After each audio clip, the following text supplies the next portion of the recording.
Narito na naman tayo para sa isang napaka-sweet at nakakakilig na love story nila Kalingap Edu at Ate Viancy. Tulad mo ay aking makilala. Sa pagpapatuloy ng ating love story ay pumunta nga ang Kalingap team sa Cebu para sa kanilang trip. At kung matatandaan natin ay talaga namang pinagkaguluhan at dinumog si Viancy at Kalingap Edu ng kanilang mga fans. Talagang napakarami ang kanilang mga taga-suporta doon at hindi talaga ito in-expect ng dalawa. Marami talagang pumunta sa kanila para lamang masilayan sila kahit sa sandali lamang na pagkakataon. Napakarami talaga ng mga tao doon at marami nagpa-picture sa kanilang dalawa. Marami nga ang nagdala ng mga tarpaulin at may mga pag-garland pa talaga sila na isinabit sa love team at sa ibang mga part ng Kalingap team. Talagang mainit ang pagtanggap sa Kalingap team at pagkatapos nito ay gumala na sila sa Cebu. Grabe po, ang Edsi guys. Pwede pa-picture siya lang? Uy, picture ni Kuya Ram! Dali! Picture ni Kuya Ram! Sige na! Para po. Sige na po! Para po. Ay, sorry.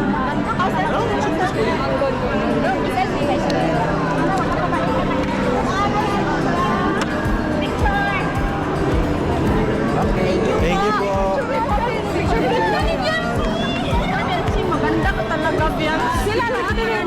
Mapakapait na Bian sila. Huwag kang magbabago. Alam, si Kalinga pa.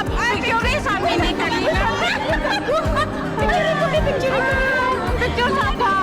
Picture sa amin ni Kalinga. Ako po dyan. Ano din sa ako? Pagkatapos nga ng buong pagliliwaliw ng buong Kalingap team, maging ang dalawa ay nakapunta nga sila sa isang napaka-relaxing na spot doon sa Cebu dahil meron ditong flower field na gawa sa mga ilaw at talaga namang natuwa si Viancy sa tanawin ito dahil mahilig talaga siya sa mga bulaklak. Sabi din nila na ang place daw na ito ay talagang perfect sa mga couples. Kaya naman kinilig ang mga manonood dahil parang nag-a-act na nga sila as a couple. Kaya naman marami talaga ang mga nagsabi na parang nagkakadevelop na talaga ang dalawa ng sobra-sobra at mas napapalapit pa sila dahil sa kanilang mga pinupuntahan. Kagaya na lamang noon sa Palawan at ngayon naman ay nasa Cebu naman silang dalawa.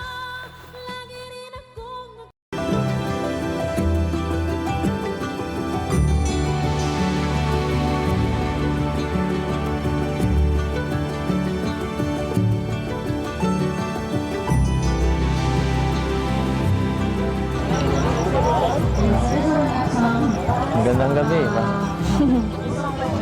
Ganda mo rin na. Ganda dito, no? Ang ganda ng gabi. May mga ganito palang klaseng lugar. Alam mo, sa maikling pagpunta natin dito sa Cebu, no? Parang sobrang bilis ng oras, sobrang dami natin agad napuntahan. Gaya nito.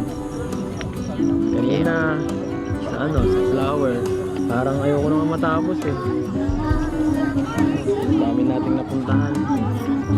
Flower garden. Sobrang napalapit na talaga ang dalawa sa isa't isa dahil sila nga ang magkasama sa trip na ito at marami talaga silang pinuntahan noong araw na yun at kaya naman talagang mafe-feel natin na parang napapalapit na nga sila sa isa't isa at galing na rin mismo kay Kalingap Edu na gusto niya na hindi na daw matapos ang araw na yon dahil talagang sobrang saya ng kanilang mga ginawa. at talagang hindi nila ito makakalimutan. Sana nga ay madagdagan pa ang kanilang mga trip sa iba't ibang lugar para magkaroon din sila ng bonding ni Ate Fiancé, dahil minsan na nga lang nakakalabas si Fiancé at hindi rin siya palaging gumagala sa iba't ibang lugar. Kaya naman sana nga ay maparami pa ang mga trips na i-sponsoran ng kanilang mga supporters. Romantic naman. Lagi na bagay dito. Perfect po sa mga couple. Ha? Perfect po sa mga couple. Sinabi mo pa. Perfect talaga. Sa may mga couple. Ang dami pa pong pwede puntahan. Sana nga, mapuntahan tayong iba pa. Para talagang di masayang yung pagpunta natin kasi di natin alam, no? Baka ito nang huli. Yung sa atin, sana magtagal pa. Yung pagpunta lang dito ang mahuli. At bukas, panibago na naman. Marami na naman tayong pupuntahan bukas. Dapat magpahinga ka ng maayos mamaya. Huwag ka na magpara cellphone. Pupuyat-puyat ka palagi. Napapansin ko lang. Hindi naman po ako mag-cellphone. Napaka-caring naman talaga ni Kalingap Edu, dahil hindi lamang siya nag-care kay Ate Fiancé at talaga namang pinapakita niya talaga ito sa kanyang mga kilos at galaw. Lagi niyang pinapaalalahanan si Ate Fiancé kung ano ba talaga ang mas mabuting gawin para maingatan niya ang kanyang sarili, at papapansin din natin na sa kanyang mga kinikilos ay talagang lagi niyang pinaprotektahan si Ate Fiancé at lagi ding hinahawakan ang kanyang mga kamay kapag ito ay kinakabahan, at para ma-feel nito na siya ay safe kahit siya ay nasa ibang lugar. Kaya naman tiwalang-tiwala talaga ang mama ni Fiancé at ang papa nito na ipagkatiwala si Ate Fiancé kay Kalingap Edu. At talaga namang hindi sila magsisisi dahil napakabait talaga nito. Naman po akong i-chat. Bakit naman wala? Kasi magkasama naman tayo.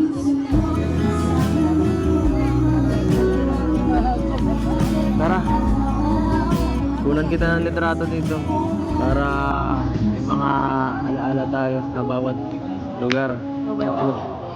Hindi sa akin.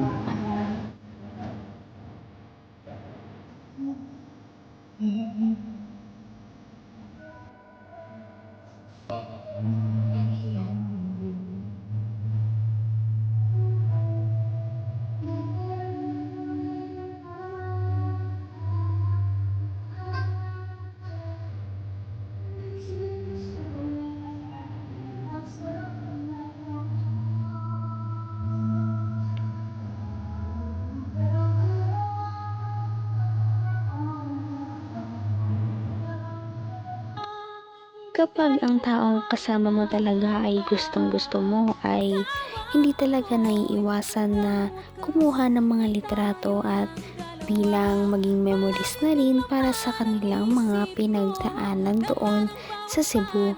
Kaya naman nag-take talaga sila ng picture na magkasama para naman meron silang mga babalik-balikan at mga titignan kapag umalis na sila doon.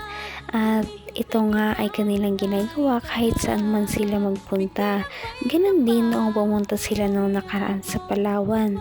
Talagang napakalakas ng kanilang chemistry at makikita natin na meron na ngang progress o development ang love team na ito.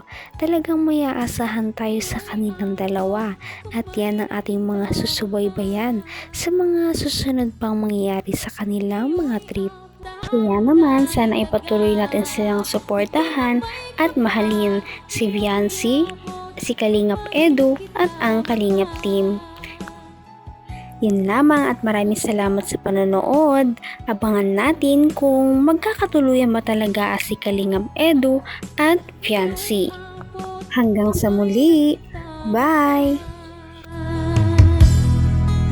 Ngayon'y abot kamay na kita.